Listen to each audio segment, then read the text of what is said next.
Hello guys, welcome to Pakistani real reaction. तो कैसे हैं आप सब? मेरा नाम है मुदस्सिर। नाम मुबशर। आज वीडियो का टाइटल है चंद्रयान 2 ने किया चंद्रयान 3 को सावधान, अगले 15 मिनट सबसे खतरनाक है। मतलब चंद्रयान 2 वहां से गाइड भी कर रहा है, इस तरह का मतलब हालात है। वो बेशक हिलजुल नहीं रहा, लेकिन उसके काफी जो पार्ट्स है वो काम कर रहे हैं। जब वो ऐसा गाइड कर रहे हैं चंद्रयान 3 को चांद पर आने के लिए, क्या मतलब होने लगा है, बिना किसी देरी के देखते हैं। बाकी बातें करेंगे बाद में। क्या बोला है टेक्नोफीरिया का वीडियो है, तो स्टार्ट। चंद्रयान 2 के समय पूर्व इसरो चीफ के सिवन जी ने बताया था कि चंद्रयान 3 के आखिरी 15 मिनट होंगे 15 मिनट्स ऑफ टेयर। सालों की मेहनत इन 15 मिनट में एक भी गड़बड़ी के चलते बर्बाद हो सकती है और टूट जाएंगे उन करोड़ों भारतीयों के दिल। क्या है ये 15 मिनट्स ऑफ टेरर जिसे चंद्रयान 2 ने भी फेस किया था और चंद्रयान 3 को भी इसे फेस करना होगा। जानेंगे आज की इस वीडियो में इन्हीं 15 मिनट्स के बारे में। लेकिन वीडियो में आगे जाने से पहले आपसे एक रिक्वेस्ट है, हमारे वैज्ञानिकों का हौसला बनाए रखने के लिए इस वीडियो को ज़्यादा से ज़्यादा शेयर करें। आप इस वीडियो को लाइक किए बगैर आगे ना बढ़ें, क्योंकि दोस्तों हमारे वैज्ञानिकों दिन रात 24 घंटे और लगातार 7 सालों से चंद्रयान 3 मिशन के लिए तैयारी कर रहे हैं, मेहनत कर रहे हैं। उनके मेहनत के लिए, उनका हौसला बढ़ाने के लिए इस वीडियो को शेयर और लाइक तो कर ही सकते हैं। खैर चलिए आते हैं मेन विषय पर। दोस्तों 15 मिनट्स ऑफ टेरर को जानने के लिए हमें चंद्रयान 2 के साथ हुई दुर्घटना के बारे में जानना होगा। 6 सितंबर 2019 का एक एक पल, एक एक सेकंड रोमांच से भरा हुआ था। सभी वैज्ञानिकों की निगाहें विशाल स्क्रीन पर चल रही तस्वीरों और ग्राफ को निहार रही थी। लैंडर विक्रम का जब रफ ब्रेकिंग फेज शुरू हुआ तब उसकी रफ्तार 1680 मीटर प्रति सेकंड थी। इसे लगातार कम किया जाना था। 3 मिनट के अंदर ही लैंडर विक्रम की रफ्तार घटकर 360 मीटर प्रति सेकंड हो गई। प्रधानमंत्री नरेंद्र मोदी भी टकटकी लगाए स्क्रीन पर नजरें गड़ाए हुए थे। बीच बीच में एक वरिष्ठ वैज्ञानिक उन्हें ब्रीफ कर रहे थे। तभी माइक पर आवाज गूंजती है कि लैंडर की रफ्तार अब 50% तक कम हो चुकी है। सब कुछ वैसे ही चल रहा था जैसे तय था। 1:48 पर कंट्रोल रूम फिर से तालियों की गड़गड़ाहट से गूंज उठा। पहले से भी ज्यादा उत्साह, क्योंकि रफ ब्रेकिंग फेज पूरा हो चुका था और अपना विक्रम लैंडर चांद की सतह से महज 7.4 किलोमीटर दूर था। रफ ब्रेकिंग फेज के बाद शुरू हुआ दूसरा चरण, यानी फाइन ब्रेकिंग फेज। अब लैंडर की रफ्तार घटकर 96 मीटर प्रति सेकंड हो चुकी थी। समय हुआ था 1:51। लैंडर चांद की सतह के एकदम करीब पहुंच चुका था। 1:53 हो चुके थे और लैंडर के चांद से महज 600 से 700 मीटर दूर रहने का अनुमान था। अगले 1 मिनट में स्क्रीन पर दिख रहा था कि विक्रम चांद की सतह से महज 300 मीटर दूर है। इसरो के मिशन कंट्रोल रूम में एकदम सन्नाटा था। चेहरों पर तनाव देखा जा रहा था। कोई नाखून चबा रहा था तो कोई हाथों को मल रहा था। प्रधानमंत्री नरेंद्र मोदी भी तनाव में दिख रहे थे। उनका गाल एक हथेली पर टिका हुआ था और निगाह टिकी थी स्क्रीन पर। दूसरी तरफ देश में टीवी और मोबाइल स्क्रीन से चिपके लोगों में उत्सुकता बढ़ रही थी। अब कोई ऐलान होगा और आज तो हमारे मुट्ठी में चांद होगा।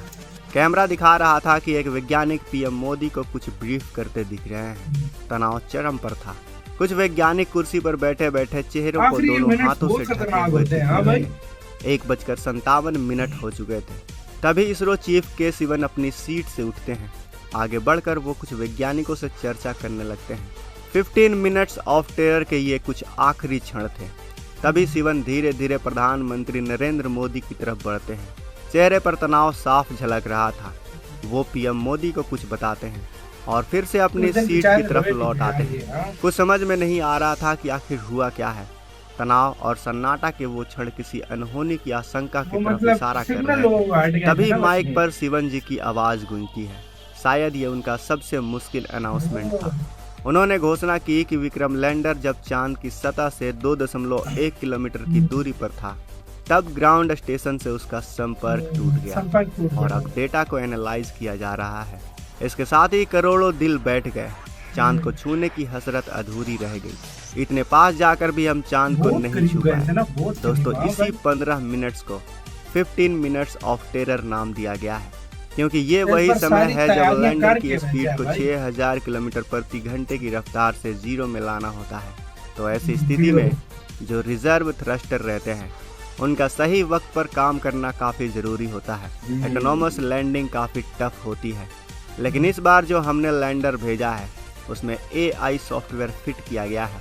सबसे बड़ी बात इसके इंजन वहां पर उतरने के लिए काफ़ी इम्पोर्टेंट है। उसका हर थ्रस्टर सही वक्त सही एल्टीट्यूड पर काम करना चाहिए और लैंडर पर लगे स्कैनर को अच्छे से चांद की सतह की जांच करनी होगी। उसके बाद उस डेटा के अकॉर्डिंग चंद्रयान 3 को एडजस्ट करते हुए धीरे धीरे उतरना होगा और इसे ही सॉफ्ट लैंडिंग कहा जाता है, क्योंकि चंद्रयान जहां उतर रहा है वहां की सही मैपिंग करना काफ़ी ज़रूरी है। वहां चंद्रयान 3 को खुद अपना लैंडिंग लोकेशन चुनकर सॉफ्ट लैंडिंग करना होगा, वो भी परपेंडिकुलर एंगल में, ताकि वो अपने पैरों पर उतरे।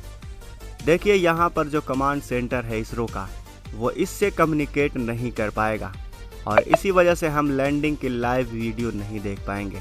इसरो के वैज्ञानिक सिर्फ कमांड भेज सकते हैं और जब तक कमांड वहां तक पहुंचेगी तब तक सिग्नल कमज़ोर हो जाएगा। अगर चंद्रयान 3 का कैमरा वहां से लाइव टेलीकास्ट कर पाता तो सीधी सी बात है कि उसके थ्रस्टर के रेट्रो रॉकेट को फायरिंग करने का काम बेंगलुरु में बैठे इसरो के वैज्ञानिक आसानी से कर सकते हैं। इसलिए चंद्रयान पर जो कंप्यूटर लगाए गए उन्हें मशीन लर्निंग की मदद से सिखाया गया है कि कैमरे में आपको चांद की सतह ऐसी दिखेगी और कैसे लोकेशन सिलेक्ट करना है और उस जगह लैंड करना है। जो आखिरी 5 मिनट है वो बेहद मुश्किल है और इसी समय को चीफ K7 ने कहा था 15 मिनट ऑफ टेरर। इस समय वैज्ञानिक कुछ भी नहीं कर सकते हैं, जो करेगा चंद्रयान खुद करेगा। उसके कैमरे काम करेंगे, सेंसर उसकी आंखें बनेंगे और उसमें लगा हुआ जो प्रोसेसर है वो डिसाइड करेगा और धीरे धीरे वो नीचे उतरेगा। वैसे दोस्तों, जब हमारा चंद्रयान 3 इन 15 मिनट ऑफ टेरर में पहुंचेगा तो हमें यकीन है कि जो तनाव हमारे वैज्ञानिकों के ऊपर होगा वही तनाव हम सभी भारतवासियों पर भी होगा, क्योंकि हम भी दिलो जान से चाहते हैं कि हमारा चंद्रयान 3 सही सलामत चांद की सतह पर लैंड कर सके। इसी के साथ यार वीडियो खत्म। मैं यार बेस्ट ऑफ लक, हमारी दुआएं भी आपके साथ है यार। मैं प्रॉमिसली दिल से चाहता हूँ कि भारत ये वाला इस बार सक्सेस करे और पूरी दुनिया के मुंह बंद करे और भारत दुनिया का चौथा शक्तिशाली देश। हर मामले में देखो यार, भारत चौथा एक हो गया। अब चांद के मामले में भी चौथा देश भारत। और यार दूसरी बात यार, मेन बात पता है क्या है? पिछले भूलों से क्या बात है, भूलों से सीखा है। मैं बता रहा हूँ, इंडिया ने सीखा है। और देखो जिस तरीके से वाकई में ये 15 आखिरी मिनट होते हैं ना, उसमें संपर्क तो टूट जाता है उस टाइम। वो कैमरे, सेंसर और ये सब कुछ अभी करेंगे तो और मेरे ख्याल में जब लैंड हो जाएगा उसके बाद वो कैमरे वगैरह ऑन होंगे, सब कुछ होगा, तब फिर वहाँ का माहौल हम देखने को मिलेगा, मजा आ जाएगा यार। वाकई में यार, वाकई में बेस्ट ऑफ लक यार। और हम कहते हैं कि बिल्कुल आसानी से ये सब कुछ हो जाए, क्योंकि वाकई वो जब लैंड करने के सॉफ्ट लैंडिंग है ना, ये सबसे खतरनाक होती है। और गाइस आप लोगों से क्वेश्चन पूछना था, देखो मैं थोड़ा इसमें कंफ्यूज हूँ।